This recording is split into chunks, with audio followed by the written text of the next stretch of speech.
all your photo, video, and voiceover needs, check out the fine folks at Blueberry Productions. They will take good care of you. If you don't believe me, you can see for yourself. Check out their work at blueberryproductions.tv, the Facebook page, Blueberry Productions, also a Vimeo page, a YouTube page, and it's Blueberry, BLUBERRY, Prod on Twitter. Check them out today. Blueberry Productions, great people, great work, great service. Hey there, your yard took a real beating this summer. Luckily, Scott's Turf Builder Winter Guard has your back. Just feed your grass with Scott's again this fall when the air is cool and the soil is warm. It's the perfect time to give your lawn a boost. If you do, Winter Guard will give your yard the nourishment it needs to help weak, thin grass recover and support root growth, giving you a greener, more resilient lawn both now and next spring. Guaranteed. Grab a bag of Scott's Turf Builder Winter Guard today. You'll be back to barbecuing in no time. This is a Scott's Yard. Hey parents, we all try to be extra careful with our children in the car, but then we get an important call or text. Remember, our children are watching. Make every drive a good example. Be in the zone. Turn off your phone. Visit childrenshospital.vanderbilt.org/BITZ to learn more about our teen driver safety program. Brought to you by Monroe Carroll Jr. Children's Hospital at Vanderbilt, the Ford Motor Company Fund, and the Allstate Foundation. Hello, my name is Travis Williams, President and CEO of Academics and Athletic Consulting, focusing on educating and empowering tomorrow's collegiate athletic leaders. My passion is for the education and genuine concern and care for today's student athlete. It's the centerpiece of my life's work. A college education, both in and out of the classroom, is a truly rewarding benefit. For more information on AAC, you can go to www.academicsandathleticsconsulting.com. Once again, www.academicsandathleticsconsulting.com. Or you can follow me on Facebook at Academics and Athletic Consulting, or Twitter at Coach TWill24, or Instagram Travis L. Williams 24. Or you can call me at 404-542-6079. Once again, AAC is very proud to partner with J.R. McHenry of the Bossman Radio Show, covering sports and entertainment across the country. Please tune in weekly for informative, entertaining, and expert analysis on today's sports and entertainment topics. Thank you.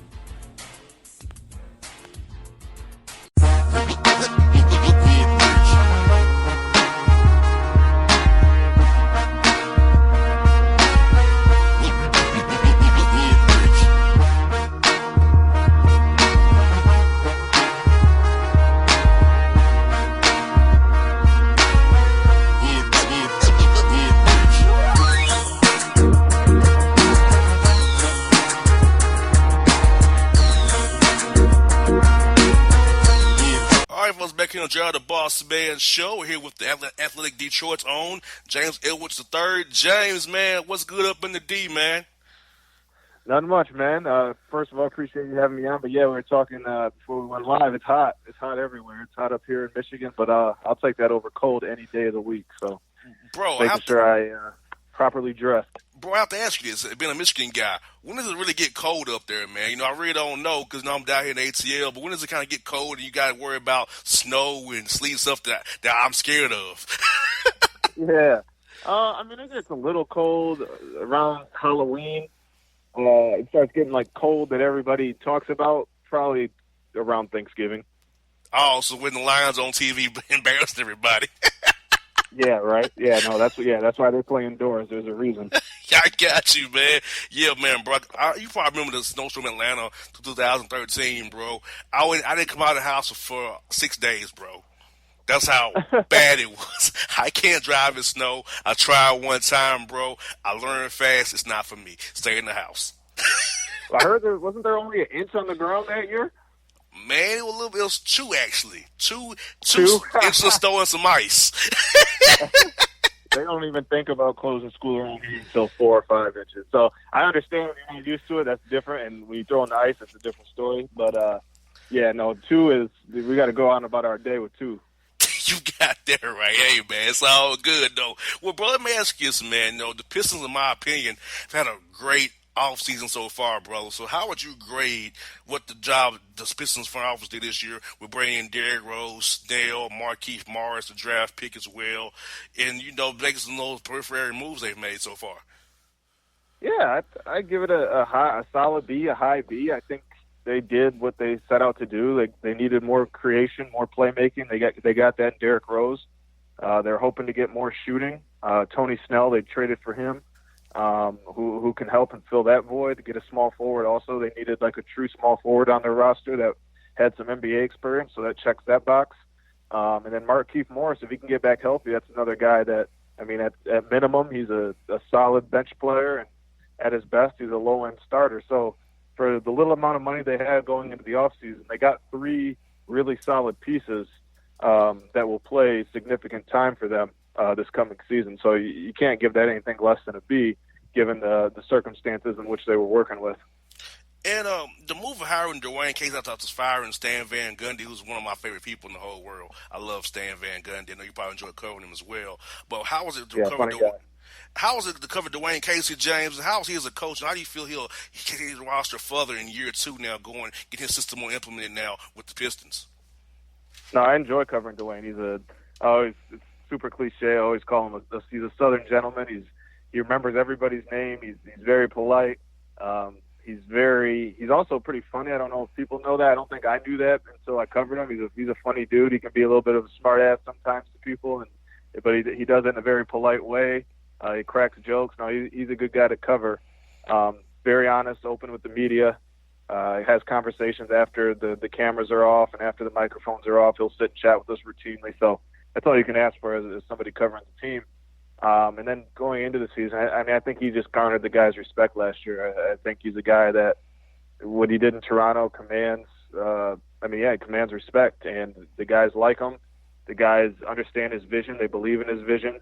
You never really heard last year when they had a bunch of ups and downs last year, and even during those downs, you never really heard anything blamed on the coaches. They all kind of took onus on themselves that coach was putting them in the right situations. They just weren't converting. So you always want to hear that type of stuff from the players when it comes to having a new coach, because as you know, there's been many instances in sports where the new coach kind of gets the blame right away, and that never happened at all. Yes, indeed. And also looking at the roster, James, I think you're on something with the free agent addition of Rose, Snell, and Markieff Morris. I think that those complimenting guys off the bench or being a low-end starter in a pinch, I think can really help this roster, because if you ask me, beyond Philadelphia, Boston, Milwaukee, the East is open, because you don't know what Victor Oladipo is being in Indiana. So the Detroit could literally be 4 or 5 in the East if everything goes well for them. Yeah, I think I wrote about this in a mailbag that's coming out tomorrow. I think realistically the ceiling for them is the 6th seed. Like you said, I think Philly, Milwaukee, Boston, Brooklyn, and that's 4. And every year I look at Indiana and I think, man, if the Pistons at their best are probably a little better than Indiana, but Indiana over the past 2 years has really kind of shown that they're consistent and that they have a stable foundation. So I got to give their respect and put the Pacers over them, even without Oladipo maybe not ready for the beginning of the year. But after that, yeah, I wouldn't be surprised if somebody told me the Pistons finished with a better record than the Raptors, if they finish with a better record than the Heat, or I wouldn't be surprised if they finish with a better record than the Pacers. I think at best they'll get a 6th seed. But like you said, if everything goes right and Indiana's foundation kind of crumbles in a little bit, I wouldn't be that surprised if they got a 5 seed. Exactly. And are there any moves they want to make still, or are they already done for the most part? Or maybe be a periphery move, maybe for a bench guy, a shooter here or there, or are you hearing they're pretty much good on moves right now? I get the sense that they're probably going to go into the season with the roster they have right now. I wouldn't be surprised if maybe they traded Langston Galloway, who's on an expiring deal.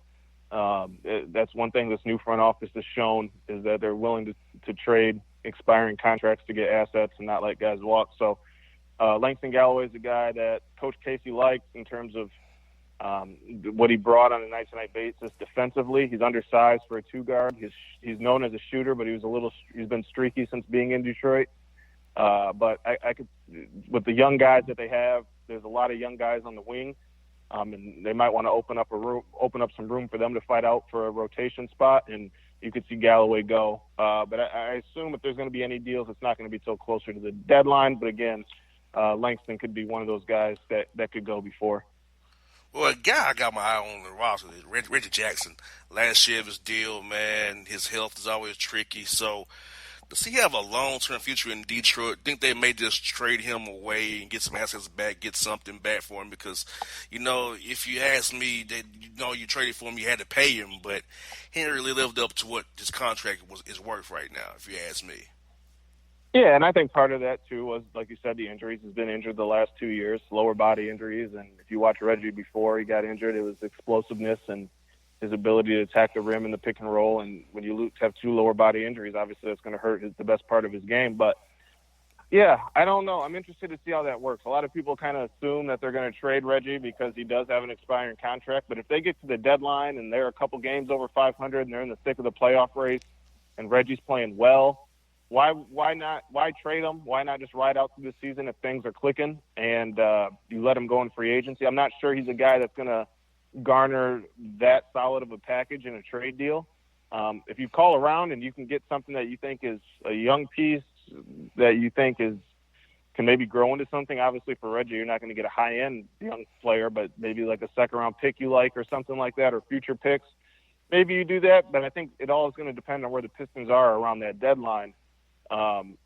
Because I just don't think they're going to get much in return for Reggie. And if you're playing well with him, you might as well just keep him and just have him come off your books the next summer. And I expect, James, that it'd be a heavy trade year because of the money. Because you look at next year's free agency class, it's not that good, first of all. Then you have teams with money, the Atlanta Hawks, Charlotte, Cleveland, Toronto. You're not trying to go there and play. So it's kind of like let's just want to check. But so I feel like there'll be a lot of deals being made this year because of how the cap money was spent this offseason as well. So I think there'll be a lot of different things you see moving pieces that we see come February around the deadline there, in my opinion. No, that's a good point. I agree. Like you said, there's not many. The free agency class isn't strong next summer. Not many teams have abundance of cap space, and the teams that do aren't really free agent destinations. So I agree. I think that's probably a good way to think about how it will go leading up to the deadline.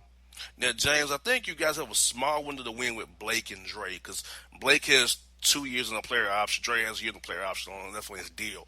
So do you feel like you have to capitalize in the next 2 years with those guys? Is that anchoring on the front court and hopefully he's shooting around those guys? And Blake can play a point forward for you as well and try to take advantage of the weakened Eastern Conference before we don't know how Kevin Durant comes back for the Nets or whatever, and the Sixers may get better if Simmons can ever get a jump shot. So how do you see that window with Dre and Blake still here for the Pistons try to capitalize on having those 2 talented guys in the front court next couple of years before their contracts run out? Yeah, I mean, I'm just of the belief that it's very hard for the Pistons to do anything of significant note that would make them Eastern Conference contenders within Blake's window. I just don't see that foreseen trade happen for they really need like a premier wing player, like a Bradley Beal would be great. I just don't see how a deal for a guy like that becomes available in the next 2 or 3 years. Their best young player right now is Luke Kennard, who's a fine young player and gets kind of overlooked because, I mean, here in Detroit, people are coming around to Luke, but they were upset because the Pistons took him over Donovan Mitchell. And then nationally, people don't really pay attention to the Pistons, so they're not really paying attention to how good Luke has developed. And Luke's been a really good player for them. He was their best player, I thought, during the Bucks series. I mean, Mike Budenholzer, I asked him if he was game planning for Luke after Luke went out and scored 19 in game 1. He said, yeah, in game 2, he was much more of a focal point in our game plan. So Luke's a good player, but I don't know if any of these young assets that they have can be flipped into something of substance. And I just think the Pistons, what they got to do is try to build the best team they can around Blake and Andre, who have worked well together. That's not the issue. They just got to find a way to be a little bit more balanced around them, and they're going to have to do that with smart moves, in-house development of the young guys, hitting on draft picks. It's going to be a process, but I just don't see a splash trade happening with this organization just because unless like a couple of these young guys, 1 or 2 of them really take massive leaps, which could happen, but I'm just not sure I see it happening within the next 2 years. And just want to ask you about the Grand Rapids Drive there. They're going to hire Donnie Tyndall as the new head coach there. What's Coach Tyndall meant to the G League team? I know Coach Casey had him up there at the Raptors 905 when he was in Toronto. So have you had a chance to talk to Coach Tyndall much and see what he's all about?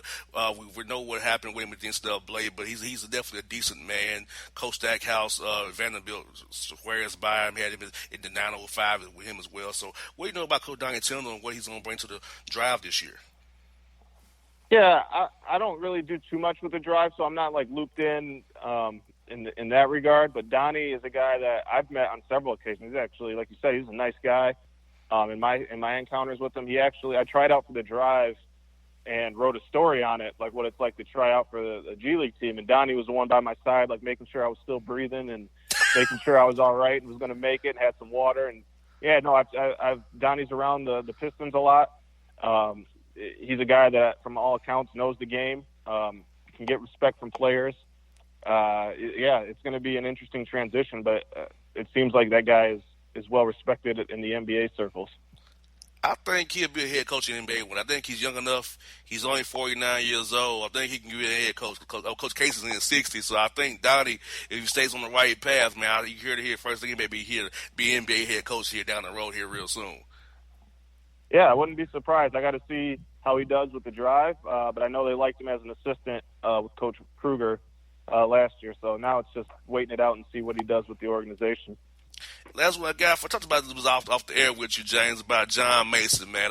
I tell you what, I listened to some of those old Piston intros in 2004 and 2005, man.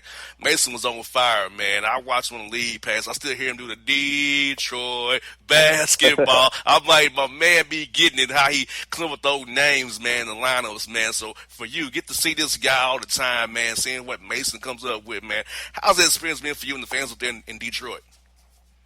Oh, Mason's loved in Detroit. I actually did a Q&A with him a few weeks ago to kind of learn more about how he comes up with the stuff he comes up with. And it's pretty interesting if you get a chance to check it out on The Athletic. But, yeah, I mean, he's just a creative guy. A lot of the stuff he comes up with, he told me, was like he used to be a comic book fan, so he tries to treat the players like comic book heroes. And that's why you hear those little blurbs like whatever he says with Blake Griffin, muscles ripping Blake Griffin and stuff like that. He tries to make these guys feel like superheroes. And he's loved in Detroit. He's loved around the NBA. He's well known. He told me that guys like Kevin Durant, Russell Westbrook, and Steph Curry says he's the best at his job, and he's a nice guy. I don't know if people know this, but the TV show Martin was actually based on Mason. Oh wow! I did not know that. Yeah, so he started as a radio disc jockey, and if you watch episode 1 of Martin, if I'm not mistaken, Martin gets a call from a caller, and they're yelling, "Mason, Mason." He's like, "No, Mason's gone. This is Martin." But it was if you read the Q&A, he tells me the whole story of how the Martin, the company, I think at the time it was Martin aired on Fox or UPN when it first came out, and how they approached him about doing the show about him, loosely based on him. Wow, you know what? It's funny because I can quote John Mason calls, man. Like, especially when his jersey reads, "Oh, she, Mr. Rushy." I want a Piston fan, but he got me hyped to watch the game with the Pistons on League Pass. So I'm like, that's my guy, man. I like this dude, man. So let me ask you, that's what I got for you, James. Bro, I think he's one of the first. He's either the first or the only PA announcer. From during the All-Star game, he was the first or the only, if not both, PA announcer to be like transported to do the All-Star game. Usually they have the announcer from wherever the city is, but I forgot what year it was, but the NBA wanted him to do it. I think it was the year that the Pistons had I can't remember if they had 4 or 5 of the starters in the game, but it was that year, and Mason was the PA announcer. I remember he did it in Vegas too that year. Yeah, yep. I remember that too. Yeah, Mason's a classic dude, man. Last one I got for you, James, is this: the arena.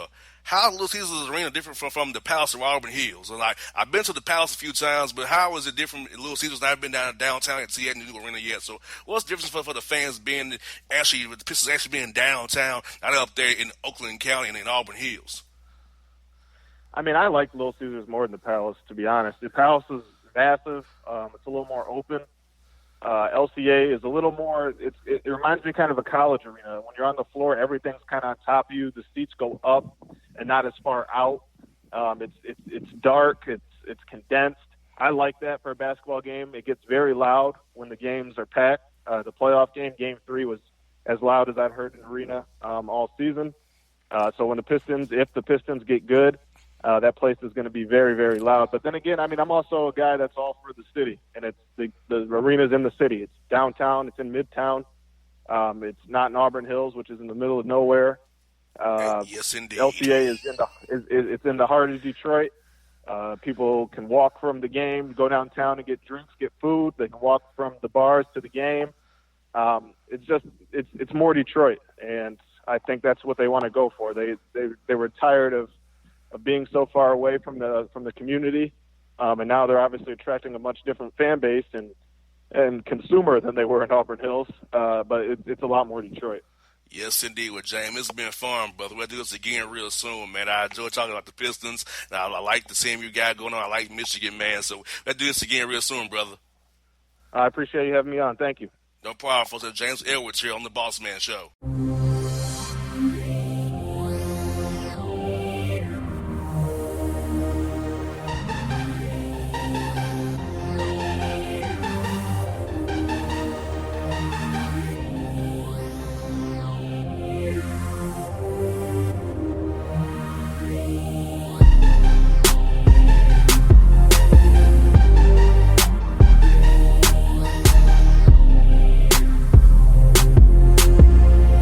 Hip-hop fans, I got a great album for you.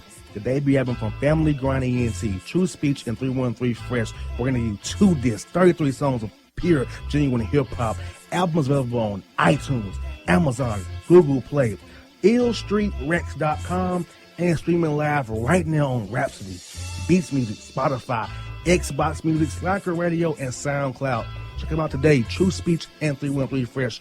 Family Grind ENT. Believe in it. Get it. A gorgeous tan from Suntan City gives you an inner glow that relights the fire when you run into your first crush. Vicky, who was that? An old boyfriend. Lucky you just tanned at Suntan City. Lucky he's single. We're doing lunch tomorrow. Won't be single for long then. During Tour of the City, try all 5 tans, including spray tan, for just $4.99. Restrictions may apply. Click to buy now. Suntan City, let yourself shine.